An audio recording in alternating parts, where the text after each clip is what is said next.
Aku mengurung diri tiap malam di kamar selama 3 bulan untuk mengerjakan project ini. Aku Rizky, founder dari Jadi.online.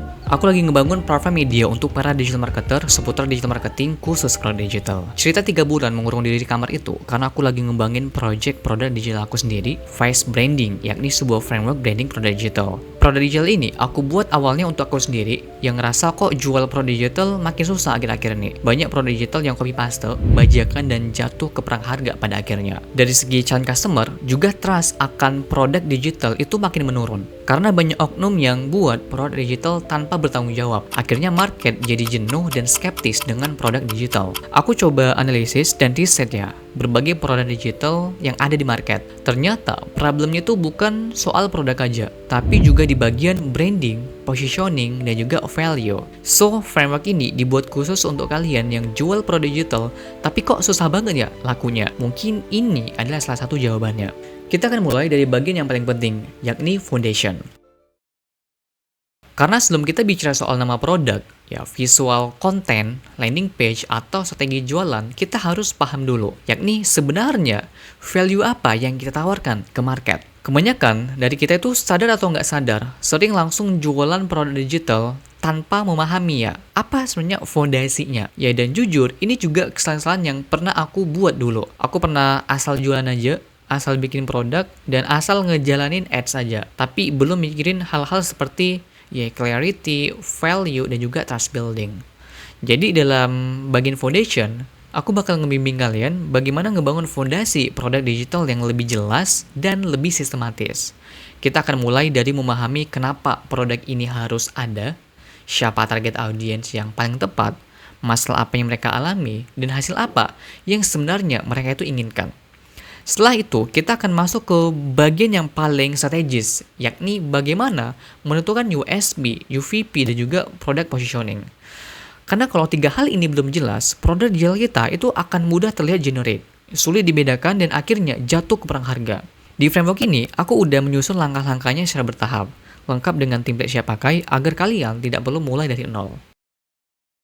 Setelah fondasi produk digital kita tuh udah jelas, langkah berikutnya adalah ngebangun identitas yang membuat produk kita itu lebih mudah dikenali, lebih meyakinkan, dan punya asosiasi yang kuat di benak market. Karena realitanya, banyak orang membuat produk digital dengan isi yang bagus, tapi nama produknya itu asal-asalan. Visualnya juga tidak dibangun dengan arah yang jelas. Akhirnya apa?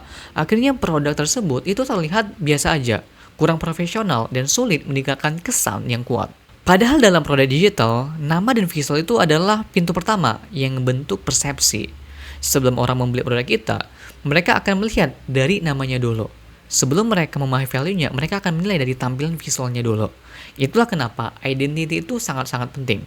Di bagian ini, aku sudah merumuskan cara agar produk digital kalian tuh bisa punya asosiasi yang lebih kuat melalui 2 elemen utama, yakni nama produk yang menjual dan visual yang meyakinkan. Kita akan belajar bagaimana menentukan nama produk yang bukan hanya terdengar bagus, tapi juga mampu merepresentasikan value, target audience, dan juga positioning produk kalian. Selain itu, kita juga akan membahas bagaimana ngebangun visual style yang selaras dengan karakter produk, sehingga produk kalian itu terlihat lebih profesional, lebih trusted, dan lebih layak dipilih. Jadi di bagian identity ini, aku akan ngebimbing kalian untuk membangun brand association yang lebih kuat. Bukan sekedar agar produk digital kalian itu terlihat keren, tapi juga agar market bisa menangkap kesan dan juga pesan yang tepat sejak pertama kali melihat produk digital kalian. Sebagus apapun produk digital kalian, kalau value-nya itu tidak bisa dikomunikasikan dengan jelas, market tetap tidak akan menangkap kenapa produk ini penting untuk mereka. Banyak orang sebenarnya itu sudah punya produk digital yang bagus, tapi saat menjelaskan produknya, yang keluar hanya fitur aja. Ada inilah, ada itulah. Padahal ya, market itu nggak cuma ingin tahu isinya aja. Mereka juga ingin tahu, ini sebenarnya bisa bantu aku menyelesaikan apa. Ya, kenapa aku tuh harus peduli? Kenapa aku harus beli? Dan apa nih hasil yang bisa aku rasakan? Jadi disinilah komunikasi branding itu menjadi penting. Di bagian communication, ya kita akan menerjemahkan value product menjadi pesan yang lebih jelas, lebih relevan, dan lebih kuat untuk mendorong conversion ya pada ujungnya. Kita akan bahas bagaimana menentukan copywriting style yang cocok dengan target audience kita, Kemudian juga memilih platform strategi yang tepat, ya, menyusun angle komunikasi dan mengubah USP, UVP, serta positioning itu menjadi narasi yang bisa kita pakai untuk konten landing page ataupun ads kita nantinya. Di bagian communication, kita akan belajar bagaimana ya menyampaikan value secara lebih terstruktur. Karena ketika value itu bisa tersampaikan dengan baik, teman-teman, market akan lebih mudah paham dan lebih mudah melihat produk kita itu sebagai pilihan yang layak untuk dibeli. Terakhir, kita akan membangun experience produk. Banyak orang itu terlalu fokus ya pada cara jualannya, ya, jualan produk digitalnya, tapi lupa memikirkan pengalaman setelah orang itu tertarik dan pada akhirnya membeli. Padahal experience itu sangat penting, teman-teman.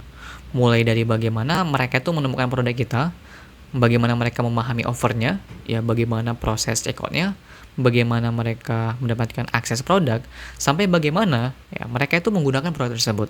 Kalau prosesnya itu ribet, link aksesnya itu telat diterima sama si customer, delivery filenya juga berantakan, atau tidak ada flow yang jelas, trust yang sudah kita bangun di awal itu bisa langsung drop, ya, bisa langsung turun. Sebaliknya, kalau experience kita itu rapi, customer tuh akan ngerasa bahwa produk digital kita tuh memang dibuat dengan serius. Jadi di chapter experience, ya, aku tuh ngebimbing kalian tuh untuk memetakan ya perjalanan customer dari awal sampai akhir.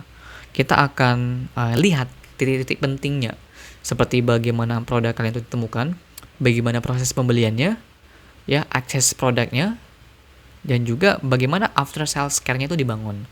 Karena tujuan chapter experience adalah untuk membantu kalian membangun pengalaman produk digital yang lebih rapi, lebih mudah diakses, dan lebih nyaman digunakan, dan lebih mampu yang menciptakan kepercayaan jangka panjang. Aku yakin banget dan percaya ya, kalau 4 aspek ini kalian terapkan dengan serius, produk digital kalian tuh tidak akan lagi terlihat seperti produk biasa. Ya, karena kalian tuh bukan cuma belajar cara membuat produk, tapi juga bagaimana membangun fondasi identitas, komunikasi, dan experience yang saling terhubung. Nah, dari situ, produk digital kalian itu akan punya branding yang lebih kuat, asosiasi yang lebih jelas, value yang lebih mudah dipahami market, dan juga trust yang lebih mudah dibangun. Dan ketika market itu sudah paham value akan produk kalian, ya, percaya dengan brand kalian, dan merasa experience-nya itu baik, ya, proses jualan akan terasa lebih mudah. Ya, makanya produk digital tuh harus punya arah, harus punya positioning, value yang jelas, identity yang meyakinkan, dan value harus bisa dikomunikasikan dengan tepat. Itulah kenapa framework ini aku susun, supaya kalian tuh tidak lagi bikin produk digital asal-asalan, ya, asal promosi, asal jualan, tapi mulai membangun produk digital yang lebih bernilai, lebih dipercaya, dan lebih layak untuk dipilih oleh market. Untuk kalian yang pengen ngakses framework branding produk digital ini, ya, bisa melalui link bio yang ada di Instagram ini, ataupun juga lewat deskripsi yang ada di YouTube. So, see you guys.